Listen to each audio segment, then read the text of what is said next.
Folks a moment to do that. But while they're doing all of that, we'll just remind everybody we were talking about metrics today, and in particular, metrics around the change for sure, but also metrics around how we get an impact that goes towards joy at work. So how's your culture actually changing and improving as a result of all that? So I'm Ed Cook. I'm Roxanne Brown. And I think we're ready to start. We're pushing to all the places we're supposed to be pushing. All right, good. So if you go to, whoop, I'm in charge of slides this time. Hold on a second. All right, so this is our series. Just a reminder, today we're about meaningful metrics. We do a team leadership series and a change leadership series, one of each once a month. So this time it's all about metrics. And just to remind folks, this is our change and joy model we talk about all the time. And we think that change and joy can go together. You can actually have both. And the way this connects is when you introduce change, you impact joy at work, which we see as those dimensions right there on the right-hand side of your screen. So depending on how you introduce the change and how you manage the change, you can either grow or diminish these dimensions, or they remain the same. And vice versa, right? The change goes as well as how much joy at work you already have. So for example, if you don't have a lot of trust in the organization, the change might not go very well, but it is potentially an opportunity to grow trust with the change, depending on how you do it. So that is our model and our philosophy. Today, we're focusing on measurement. So the question is, how do you know how well people are progressing? And what can you do that's reasonable to make it easier for them to make the transition? And that is how we're going to use measures. And when we think about measuring change, we think that the real value is that leaders can have these kinds of conversations, right? They can have informed conversations about how people are progressing with the change, and they can make decisions about what's reasonable for them to do to make it easier for people to make the transition. And this is a really, I think, useful rule of thumb, especially if you are a change practitioner, but as a change leader too, you can measure all kinds of things when it comes to change. But if you think about, I need to make sure these measures are actually useful for leaders to have informed conversation, that is really helpful with deciding, okay, well, what should I bring to them? What should we look at? What is worth monitoring? I had this conversation with Ed earlier that when he was the lead for this large program that we worked on years ago, if I had brought him metrics on how much people liked training, he probably would have thrown me out of the room. He's going to be like, I don't care about that. That's nice and good for you. It's probably good for your results. Put that on your results. But what I really care about is, are people engaging in the training? Are people coming to the training? Are people asking good questions? Are people trying out how to do the new thing that you've introduced to them? Because that tells me that they are engaging and they're making progress. They're at least trying to incorporate this new way of working into, their daily work life. So anyway, it's a useful thing to remember that you don't want to bring just interesting things. You want to bring really valuable things to the leadership team, either as a leader or as a change professional, so that they can do this. They can see how people are progressing. Yeah, I think it's an easy trap to fall into, to look at things and go, oh yeah, we can go grab this, and wow, wouldn't that be interesting if we were able to get it? There's almost always easy and interesting things to go be able to capture metrics about. What's hard is finding the ones that are useful, that actually tell you something about what is going on with the thing that you're doing. And even better, what decision can you make as a result of knowing that information? That's really the key. Like, okay, now I get to decide useful things that I can now do, not just be sort of entertained by the interesting metrics that we put together. Yeah. And what's interesting is the dilemma with Ed is he's an analyst as well as a leader. So, he can relate to both sides, right? I can. Yes, you can relate to both sides, right? Anyway, so we're going to talk about three main things. We're going to talk about what insights you can get from metrics. We're also going to show you in the practice section, we're going to show you a case study, and then we're going to show you how to test the metrics to make sure they're actually useful. So let's start with the basics about change metrics.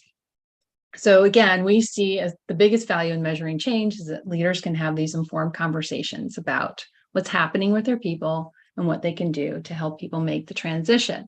So let's start with some basic concept. With that in mind, we want to address some of the skeptics, certainly that I have encountered throughout my career, that measuring, well, why would we measure, right? It's very inexact. It's, what exactly would it tell us? And could we actually act on it? Is it worth doing? So these are the four things that we talk about. It doesn't need to be exact. Directional is good enough. And yes, what you're looking at is in some ways subjective, but combined with other measures is actually really helpful, really useful. Too qualitative, yes, but if you just looked at quantitative alone, it wouldn't be as powerful. And then too difficult. Yes, this is difficult. It's effort. It's effort to set this up. It's effort to collect the data. It's effort to analyze it, and it's effort to report and then act on it. So you scale it to the level of risk that you are dealing with the change. So related to the people. So what's the people level of risk? And then scale your measurement effort so that you're looking at something that's worth monitoring, and don't go overboard. So those are some basic concepts. So when we think about measuring change, we think of two major things. It means understanding how people are impacted. It's kind of a basic thing with any change. And then identify the signs of progress or risk that are worth monitoring. So we see change metrics as indicators of behavior change. So let's talk about, what does that mean? When we talk about understanding how people are impacted, it's pretty basic, right? It's what do you need people to do differently than what they're doing today? How big a change is that from their perspective? What is the expected reaction from them and why? And what would make it easier for them to make the transition? These are some really basic impact assessment questions. That's what change professionals would call that, an impact assessment. You can go much deeper than that, but just starting with those four questions, you can start to understand, okay, this is the nature of the impact. And then based on that, identify signs of progress or risk. So how might you do that? Well, practically, we use this model. So simply, this is a simple way of thinking about how people progress through change. First, they engage in it, then they understand how it impacts them, then they try, they test and learn, and then they fully adopt. The way this model is practical for you is you can ask yourself some questions. How will I know people are engaged in the change? How will I know they understand how it impacts them? How do I know that they're trying? What would tell me they're testing, they're trying it out? And what will tell me they've fully adopted? And what's interesting about this is it makes you more specific about, oh, this is what I'm looking for. And these are the signs of progress as they move to adoption. When you can answer these questions, at least attempt to start to answer these questions, you can start to see, oh, these are the signs of progress and these are the signs of risk for this particular change. Now, you obviously, in any change, you have a lot of people involved. So this can seem overwhelming, to take this on. So we would suggest that you focus in on those people who are really critical to the success of the change, or the people who will have the most difficulty with this change, or maybe both. Again, that goes to the risk piece that we were talking about just a second ago. So this is a practical way for you to identify the signs of risk and progress. Just pause on this for a second. So Roxanne said this thing about signs several times now, which I think I just want to pause that because it's really powerful. For me, it shows up all the time when people make statements about what's happening. I think a great question is, how do you know? How do you back that up? And a way to back that up is through the signs that tell you. So, and I like that word signs because it gets away from being super highly quantitative. I have to stick a thermometer into every person and know exactly what their value is. You don't need to do that. You need to know directionally where they're going. Call that a qualitative metric if you want. I know that they're getting more confident or they're getting less confident and I need to go do something. And so asking these kinds of questions to help you understand what the signs are gets to the answer. How do you know if you're getting anywhere, if it's going the way that you want it to go? And so you're going to see that as we start to get into this example that we're going to talk about, because that's how we're trying to drive this forward. Yes, and then to go even more specific, how do you develop metrics, right? The behavior change indicators. We recommend that you develop metrics across these 3 categories. So what do people self-report about their progress? I feel ready, right? That's a great example. Or you might send out a survey. The second is behavior indicators. What do you see happening objectively? And then changes to the metrics that the company already monitors. So a really simple example of this would be you do a survey and people self-report, yep, I understand how to use the new system. The behaviors might be people are in the test environment and they're trying out the new ways of using the system. The existing metric could be the number of help desk calls. And so you look at those things together. Now, the reason why we advocate for creating metrics across these 3 is that although looking at any one of these is valuable, it's often not enough to decide what to do about it. So say, for example, people say, yep, I know how to use the system, I'm ready to go. But you observe that people aren't coming to information sessions about the change, and they're not asking questions about how it impacts them. And maybe they're not inside that test environment that you gave them. So perhaps there's some risks to look into. I know I have been surprised by getting survey results that are counter to what actually happens. And so this is kind of a hard fought conclusion for me that, I need to look across these dimensions to have a more informed understanding of where people are. Yeah, and I think the place where change managers are going to go is a self-reported. That's typical to be done. Place where like super hardcore analysts are going to go is I want the quant metrics. Yeah, we really see those as insufficient, right? You need the blend of the 3 of them together to give you the full story. And so that's the example that we want to walk you guys through right now, which is how do you really pull this together so that you know how your change is going and you know what's going on with the impact that it might be having on your culture as well.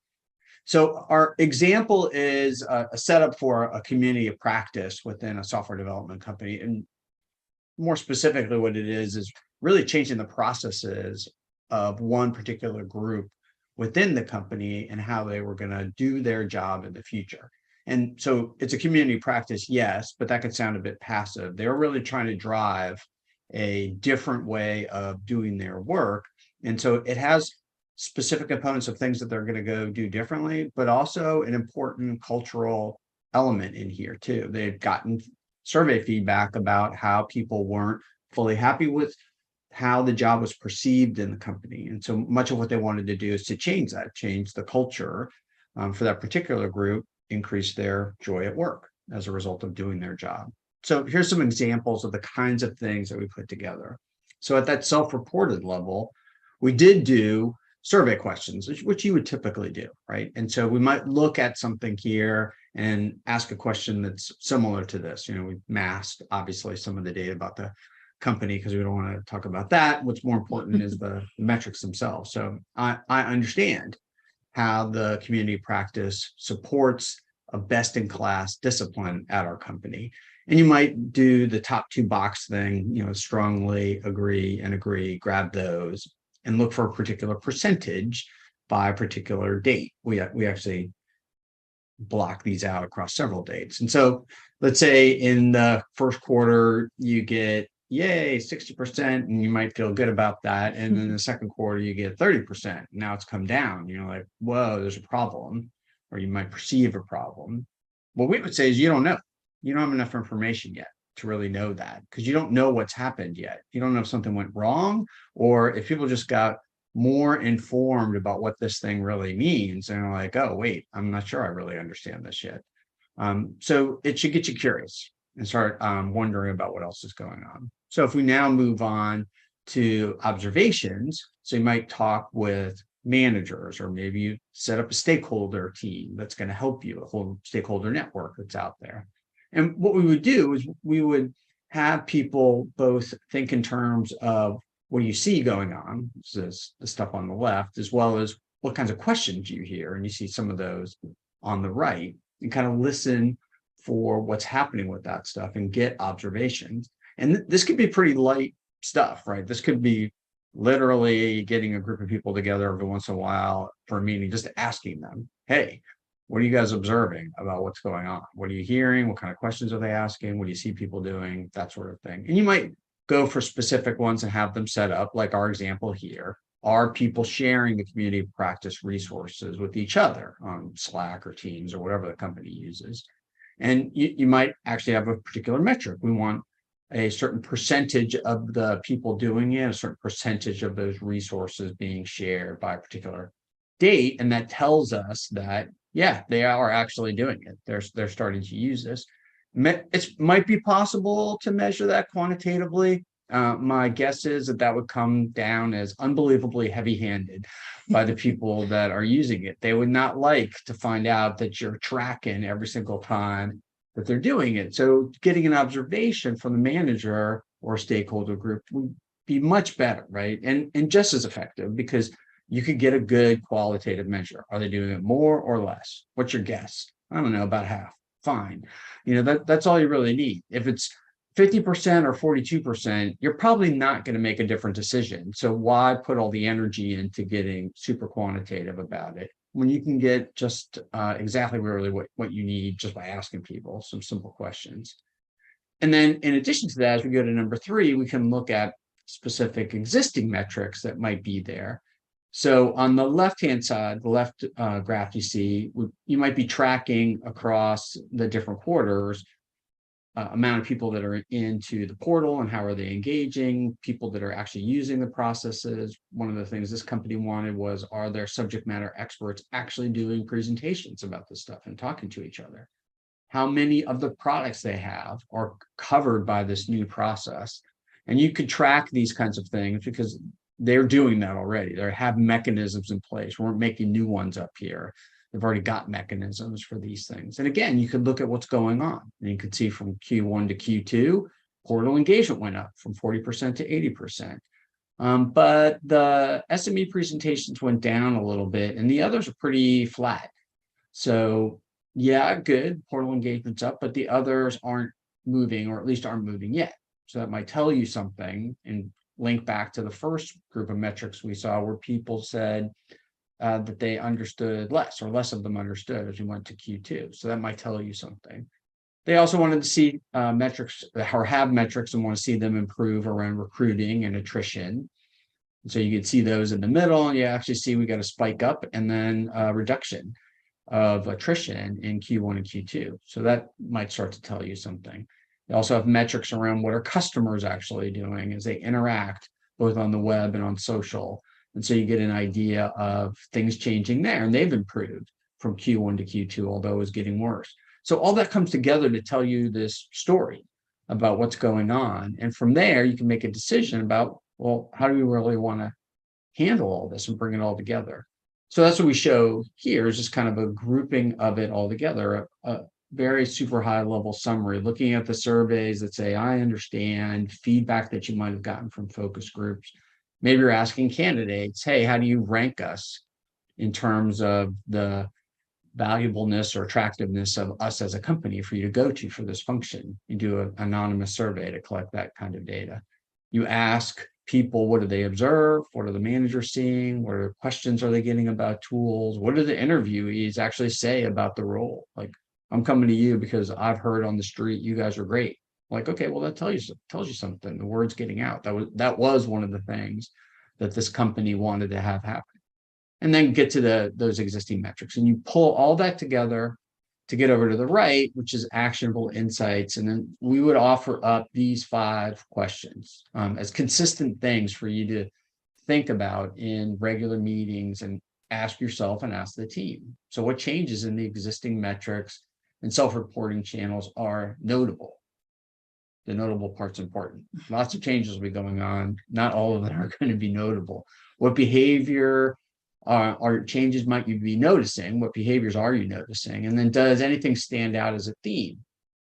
Then think about risks. What risks do you see? And then what actions can you then take to reinforce progress? And asking those questions repeatedly based on what you've seen can give you a place where you can make a decision, get an actionable insight, decide something, and then go execute on that. And with that, then that kind of takes us into how do we really pull all of this together? And one of the things that we like to take a look at is this notion of adoption. Like everybody doesn't come in and all move through this all at the same time all together, right? I mean, that's sort of obvious. You guys already know that. So you do like to use this model of innovators to adopters to the majority and then laggards, because it kind of helps you to think about how people are actually taking this on. And so as we're doing this, if you imagine the entire group of people, they don't all show up at the same time going through each of our 4 phases of engage, to understand, test and learn, and adopt. And so thinking about it as a curve like that can give you a different way to think about what's an appropriate metric, right? So am I really expecting that I'm going to get everyone to engage in Q1? Probably not, right? Some of that's going to spread out. And so starting to think about it like that, maybe even thinking about it by different groups, which is what we're showing here, developers versus partners, that might be different. And so breaking that out a bit so that you're not disappointed, like, oh, we didn't hit the metric that we thought we would get. Well, you're probably too aggressive, right? And so starting to think about it a bit more nuanced can help you to really understand where we're going with that. So when you think about it, Roxanne, like as a change practitioner, and you see something like this, is this take you off the hook a little bit? So you're not like, oh, I got to get everybody up and over the hurdle within these very fast deadlines and spread it out? Or is this overly complicating it? No, the reason why I love this is it helps me talk with leaders about what to expect. Right. And because oftentimes they can get frustrated, they can be impatient about where they want people to be. This helps us talk about what is reasonable, what is likely to happen. And then if they want something faster, okay, well, then what would need to be true in order for that to happen? Right. You just have a much more intelligent conversation. So that's why I love this kind of a setup. Yeah, so this pulling this apart, I think, into these pieces can really be helpful. And again, there's more components here. That means more work. You don't have to do everything, but you might want to break it up a little bit and get a little bit more granularity in there as a result and get a better insight. So what we want to talk about here then is, how do you know if you have the good stuff? So this is sort of the secret sauce in all of this. And our approach to this is this idea of driving towards a pre-mortem exercise. So here's how we think about it. So first, when you're selecting the metrics, how do you get there? Well, you got to start off with, what do you care about? So what do you value? Which are going to be the things that are going to tell you whether or not you're moving in the right direction. And so once you have those, then you might brainstorm, what are the metrics that would tell you that? Are you hitting your values or not? And this may be your top line corporate values, but it may be something much more localized to whatever you're doing. So don't necessarily get stuck on, values. We've established our 5 corporate values. We always have to use those.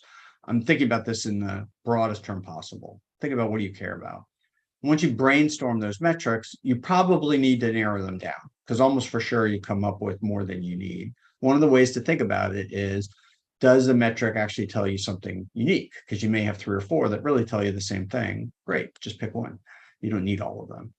And then test the impact. And this is some of the magic in here too. So think about what is the highest value, the lowest value, the most likely value that we would get on each of those metrics. You may need to think about this a little bit, because the lowest value isn't always 0, because that may not be realistic to get that low. The highest value probably isn't always infinity, because you're not going to get up to that level. So try and be realistic about it. But then given what you know about that, if you got those extreme values, would you do anything? That's a really important question. So I'm going to say that one more time. If you got the extreme levels in those metrics, would you now do something? So let's just take something relatively straightforward like attrition. If you said that we got 5% now, maybe the lowest we would get to, somehow we would improve and get to 10, I'm sorry, get to 2, and then it could go as high as 10. So let's say it's 2 to 10. Then ask yourself, if you saw 10%, would you do something? Would that drive you into action? If you go, no, not really, we've seen 10 before. Well, maybe that's too low, or maybe that's not actually a useful metric, because the thing that you're doing may not have the impact that you initially thought about attrition, and that's not actually valuable. Go take it to the other side. What happens if you get to 2? Would you celebrate? Would you reinforce something you're doing? Would you double or triple down on it because you found out that, hey, something's working here and it's going really well? So think your way through those, because if you're not going to take action, then you might not want to actually measure that. It may just be interesting, but not valuable. But not useful, yeah. Because you're not going to go and do something with it. You're not going to take action with it. And then once you've done that, and you now think, oh yeah, I would do that. I think the next thing you might want to think about here is, what are those actions, right? You want to actually think about them ahead of time so that you understand what's going on and what you're going to do, because way easier to think about it before the bad things happen. Because once you're in the heat of the moment, it gets much harder to come up with a discussion about all those. But if you've got something, even if you end up modifying it, or potentially even throwing it out, but you at least have something set up before you ever get there. And then you could do this final thing, which is to conduct a pre-mortem exercise, which is to imagine that the thing you're doing has failed before you ever start. And then think your way through, well, what would be the things that would make it fail? And then how could I get a metric on them in order to understand what's going on with it and know what's going on? Yeah, I love that. The pre-mortem thing. I don't know if the change professionals out there do this, but I definitely do the pre-mortem right before a big event, right before a big launch. Just, it's almost like really a gut check, going through everything to imagine worst case scenario, and have I set things up so that we are able to catch it and do something about it pretty quickly. But what Ed is suggesting here is you do that well in advance. And then you could do it periodically as you learn new things as the change progresses. So anyway, I love the pre-mortem idea. So here's a view of it all together. So actually use this very kind of template with companies and ask them, okay, what do you think your high value is? What do you think your low value is? What do you think your most likely sort of middle-ish value is? What would you do if you saw those? And it's interesting to actually write it down and then go, okay, if you saw that look at the top one, your survey center of practice played an instrumental role in meeting our objective. If you got 50%, are you nervous? And the answer in this case was yes. I'm like, okay, good. So that means that we would want to go do something like that. That metric actually really does matter to you, and you would actually take action on it if you hadn't gotten above, or in this case, pretty well above 50% by a certain date. If you got to 90%, would you do something? Oh yeah, we would talk about it. I'm like, okay, good. So now you know that that's something that you want to do. And that's not where we landed initially, right? We put some numbers down, and when you go back to test them, you're like, no, not really. I'm like, okay, good. Let's push on that a little bit and find, what really matters. And so you can see all of that in here. This also brings up a couple different ways to think about it. One of the things that we talk about is input versus output metrics. So output metrics would be, I would say, are the things that you really care about, right? An obvious output metric for a company might be revenue or profit, which is great, although you might want some input metrics to help you know, are you getting there? So that's just something for you to think about. There isn't one that you want to go after more than another in this case, but to think about what are the ones that you control versus what are the ones that just kind of pop out and come as a result of whatever the work is, and understand what's happening there. You can also think in terms of leading and lagging as well. That has more to do with timing. So it has a similar sort of feel to it. I think about those together as output metrics, leading and lagging. Sometimes the lagging ones you're getting too late. It might be worth as a secondary check to see what's happening there, but you really want to try and find the leading ones, obviously, because the lagging ones means it already happened. So you want the leading ones so that you can go actually choose to do something, make a decision, and make an improvement as a result of that. Yeah, and you can see in this example, we have a metric identified by phase. That's a lot of metrics. So you don't actually have to do that. In this case with the client, they wanted to do that, which is great. But as we know, it is effort to do this. So we just wanted to call out that you may want to start with just maybe 4 or 5. The other thing is, it's interesting for leaders to go through this because they can start to ask themselves, okay, well, how could we get that percentage? Right? And what kinds of things should I be doing as a leader? Should we be doing as a leadership team to help make this happen?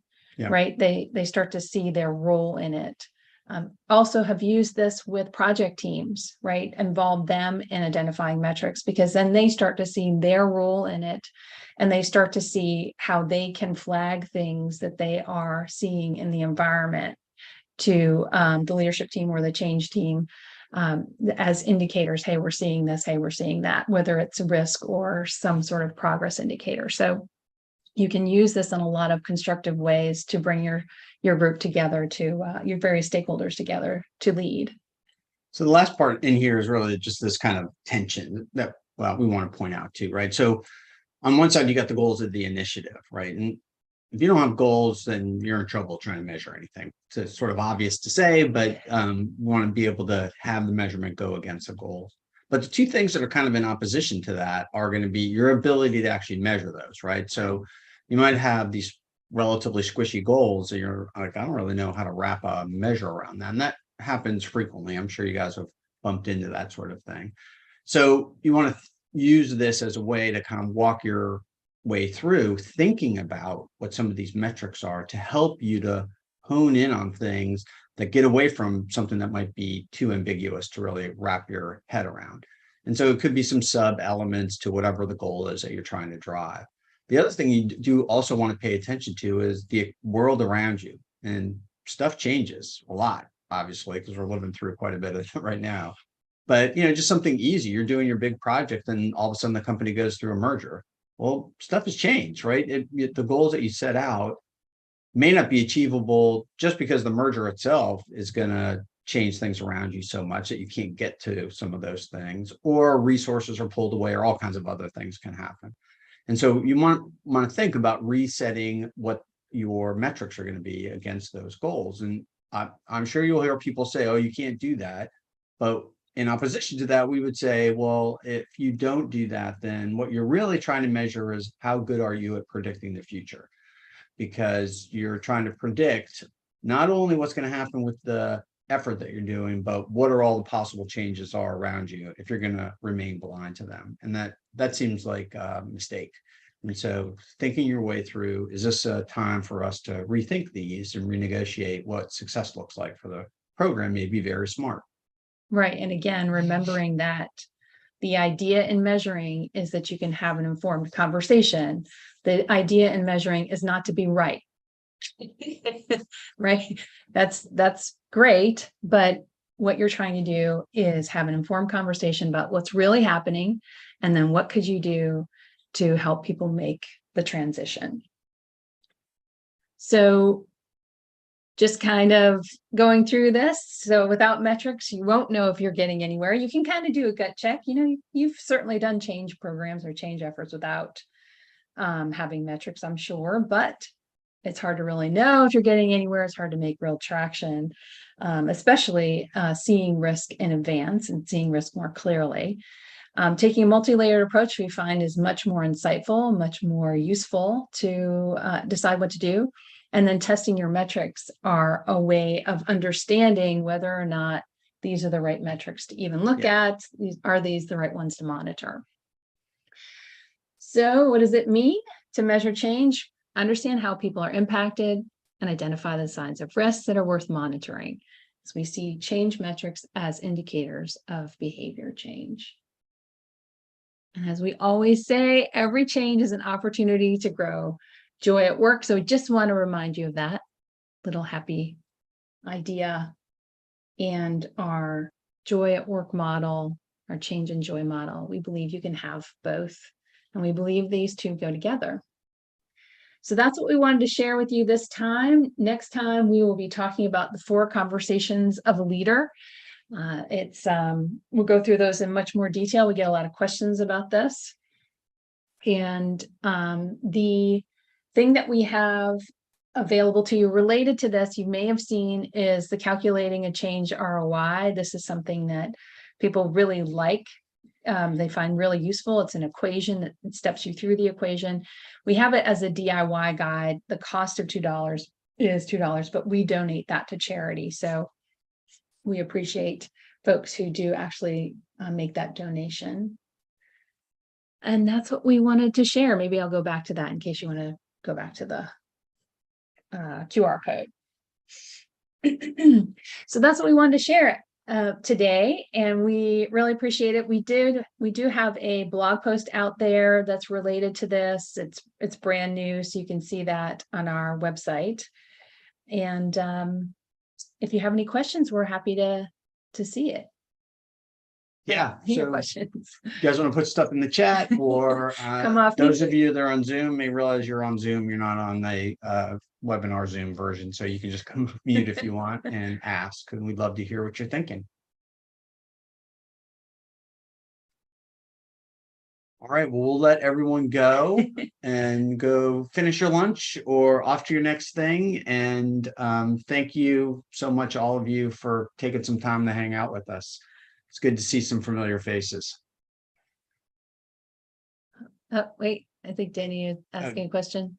Danny, you're on mute if you're looking for something. Thanks, everyone. Oh, sorry. I said thanks. Okay, good. The next step is try to get some people at Project Management Institute or the people running projects to adopt a little bit more of this, though. Well, Yes. right with you. So you I've been talking with project managers, trying to make sure that this is going to be useful for all of them as well. So getting their input in how we think about it, so it's not so segmented. I think it's a great point. Yeah, all those red, yellow, green PowerPoint slides. I've seen enough of them. Yeah. Yeah, I totally get that. So we did a mini class on this change measurement plan, and we realized that people don't really know what the work is to do this. So we actually created a project task list to clarify what are the tasks, to your point, like putting it in a project plan, because we realize that that's also a barrier. If they don't know what the work is, they don't, the likelihood they'll do it is really low. Yeah. I mean, I have been on some projects. The best times they were actually using the project plan as some input, and there was some criteria, at least for those ratings. But usually, I think a lot of times with these kinds of organizational change management readiness metrics, for me, tend to go more into what they call a readiness checklist and rating before you go live. With things, but they usually end up being rather late in the life cycle of the project. But if you can do it earlier, obviously, great input. So, yeah.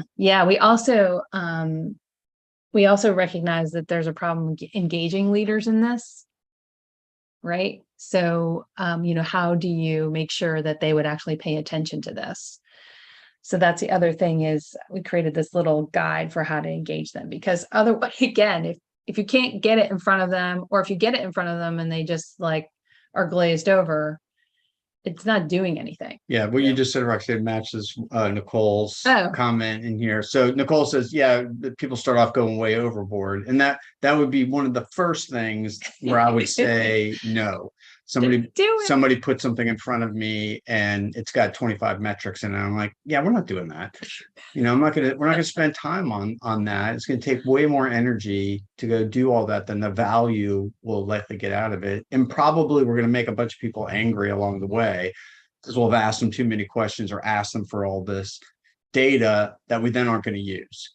And it's like asking people for survey input and then not taking action on their survey, asking people for a bunch of data and then not taking action on their data is annoying. We're just going to make people angry that way. So it's a great point to be, balanced. And we don't think you need to put very much in order to get a relatively large impact, but just something in there that helps you to see what's going on, and a balanced approach with that can be powerful. Yeah, I had a leader once say to me, "This is way too much. I can't take this in. It's like a science experiment." And then they started to get nervous. Like, what are you working on? Why are you working on that? You need to be working on these other things, because, oh my goodness, we're not focused on, that's too out there. We need to focus in on here. So in on these things. So that's another thing, is you can make leaders nervous that people are focused on doing, things that sound like experiments rather than actual valuable focused work. Yeah. And the discussion of some of these results might indicate that the sponsors will actually need to do something as a result of and not just the change management team or the project team. Yes. Yeah. Yes, it's exactly right. That? Right. We just had this yesterday, Denny. We were walking through with a client these metrics that they because they told us how they wanted the culture, what they wanted the culture of the team to be. So this is right in Joy at Work. So what they said was they wanted an empowered team. Fabulous. So with empowered teams, they need to understand what decisions they're free to make. Yeah. So we came up with some metrics under the self-reported, observable, and existing metrics.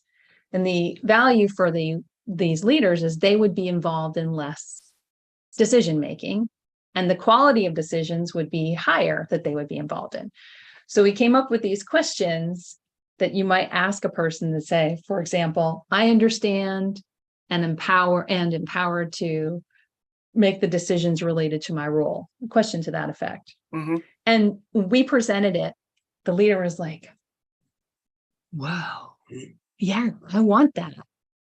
They don't know. How would they know? Right?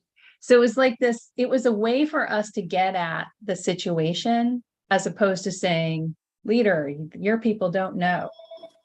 Right? It was that they needed to discover this based on what they wanted, as opposed to us diagnosing. Yeah. Happens a lot, right? Yes. And teasing out behaviorally what they actually need to do and what kinds of specific decisions they need to, delegate. I think that's a big trick. Yeah, it's hard. Totally. Really hard, right? It's hard to get it right. If you're a leader, it's your job, but that doesn't mean it's straightforward. So, what can the group that's trying to drive through an initiative do to help them kind of figure that out? So that's kind of stuff that I found valuable when Roxanne and I started working together, is that I was smarter at my job because of interacting with her and what she was providing. So that's the kind of stuff that we're trying to do now for others. Yeah. All right. Well, I'm sorry I disappeared for quite a long time, but good to see you again, Ed and Roxanne. Good to see you as well, Denny. Okay. Take care. Bye. Bye-bye.